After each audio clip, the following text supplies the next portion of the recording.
Hello, xin chào các bạn đã quay trở lại với review 5 phút. Ở cuối tập 64, sau khi Hồng xuất hiện, cuộc chiến gay cấn tranh giành 3 viên mộc nha tinh cuối cùng cũng kết thúc. Và cũng nhờ có Hồng, trong cuộc tranh đoạt đó, La Phong rất may mắn đã đoạt được 3 viên mộc nha tinh trước sự truy đuổi gắt gao tới từ Đệ Tam và Đệ Tứ Nguyên Lão. Thời gian trôi qua, vài ngày sau, các thế lực cũng dần dần ít đi, bọn họ phần lớn đã trở về quốc gia của mình. Còn La Phong, sau cuộc chiến vừa rồi, anh ấy vẫn ở lại tiếp tục thăm dò nơi này. Tuy nhiên, ở phía sau La Phong, một cô gái bí ẩn đã xuất hiện và dõi theo từng bước đi của anh ấy. Tiếp theo, sau khi La Phong bay một vòng, rất nhanh, anh ấy đã phá vỡ lớp đất đá kia và chui xuống dưới lòng đất. Và rồi rất nhanh, La Phong đã đi tới được nơi mình cần. Lúc này đây, xuất hiện trước mắt anh ấy chính là một cái huyệt động. Thế nhưng, ngay khi xuất hiện, La Phong đột nhiên có một cảm giác rất lạ. Bởi vậy, anh ấy đã ngay lập tức dùng tinh thần niệm của mình để quan sát. Sau đó, nắm chặt cây đao trong tay mình, La Phong đã chuẩn bị sẵn sàng trạng thái chuẩn bị chiến đấu.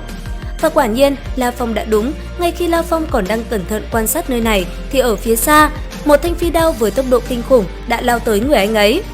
Chỉ trong tích tắc, nó đã phá vỡ phi đao của La Phong và đâm xuyên vào cơ thể của anh ấy, khiến trang bị khắc thần để bị xuyên thủng một lỗ.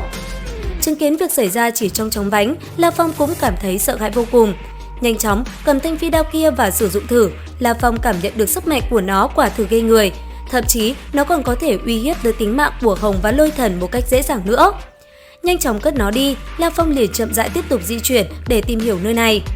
Lúc này đây, sau một hồi di chuyển, có một thứ đã làm La Phong chú ý. Trước mắt anh ấy bây giờ chính là một cánh cửa tràn ngập vẻ cổ xưa. Cánh cửa này vô cùng giống với cánh cửa lúc trước đã đưa La Phong đi tới khu di tích văn minh cổ số 9.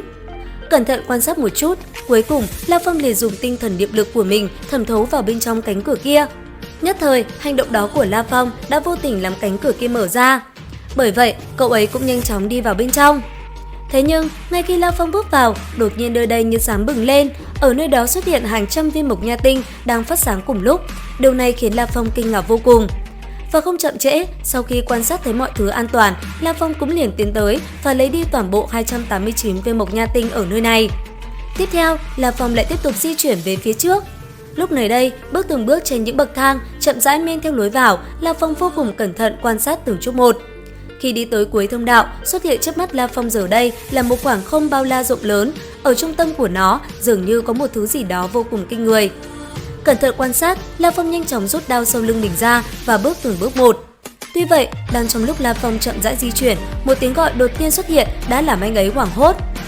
Thế nhưng, khi quay đầu nhìn lại, La Phong lại không thấy ai cả, điều này làm anh ấy càng thêm hồi hộp. Thời gian trôi qua, sau khi La Phong đi đến được vị trí trung tâm, trước mắt anh ấy giờ đây chính là một cái thi thể được tựa vào vách tường.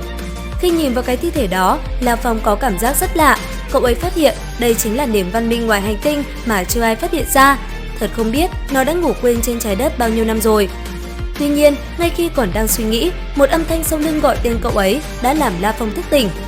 Sau đó, cô gái bí ẩn lúc trước đã liền xuất hiện trước mắt La Phong. Thế nhưng, ngay lập tức, La Phong đã liền lao tới và tấn công cô ấy. Tuy vậy, đáng tiếc, chỉ với vài đòn, chiến đao trong tay La Phong đã bị đánh văng.